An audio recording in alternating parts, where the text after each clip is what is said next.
In the past, a socialist Indian used to make more money than a communist Chinese. However, state capitalist China has now exceeded a confused India by an amount unthinkable previously. Even though the economies of China and India were nearly equal in 1990, China's now nominal GDP in 2021 was $17 trillion, about 5 times that of India's $3 trillion economy. The second Chinese president, Deng Xiaoping, guided China from crude communism to a distinct brand of socialism with Chinese characteristics. The historically momentous reform and opening up strategy started in China in 1978. Since there was just one party in power and no opposition, this new type of socialist China implemented all the necessary reforms without any socialist garb. In contrast, a confused India started making radical changes to its economic strategy in 1991. They opened their economy to trade and outside investment, but doing so with a socialist undercurrent that persists even today due to India's vibrant democracy in contrast to autocratic China. Thanks to its IT sector, India is now referred to as the world's back office, whereas China has long been called the world's factory.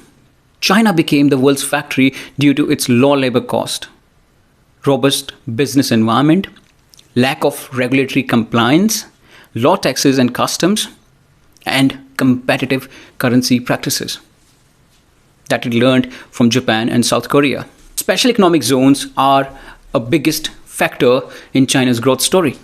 Special economic zones have contributed about 22% of China's GDP, 45% of their FDI, and 60% of their exports. On the other hand, these special economic zones contribute just about 28% of India's export basket, even less than half of China's. Presently, there are 240 special economic zones in India. This number may sound astonishing to you compared to the number of special economic zones in China. But China's special economic zones are whole mega cities.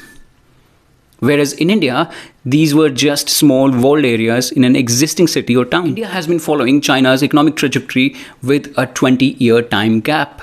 To become a global economic power as it is today, China saw its GDP maintain over 10% of growth rate for years, whereas it is rare for India to post a GDP growth of 8% for consecutive 2 years. Another geopolitical factor that helped China is the fact that it had been recruited in secret by the US to its camp in 1970s in order to counter the Soviet Union.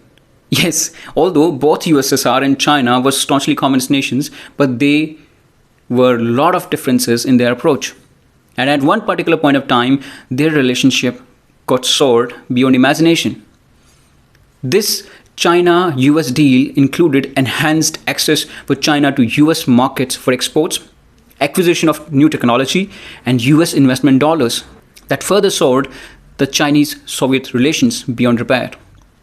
On the other hand, India under Indira Gandhi and later under Rajiv Gandhi was slow to get off the mark because of the milestone of being in the Russian camp that still hangs around its neck despite efforts to improve ties with the US. It didn't help India that the Russians were then in Afghanistan because Pakistan was hosting the US-financed and armed Mujahideen to fight the Soviets. Under the US security umbrella, Pakistan was acquiring nukes. This put India at loggerhead with the US. Another important factor was the overvaluation of Indian national rupee. The humongous overvaluation of Indian national rupee in that period compared to the Chinese yuan made any FDI in India unthinkable, given that the cheaper asset prices in China for US investors. To put it simply, China outbid India by a huge margin for investment from the US by depreciating its currency yuan at a much faster rate than India.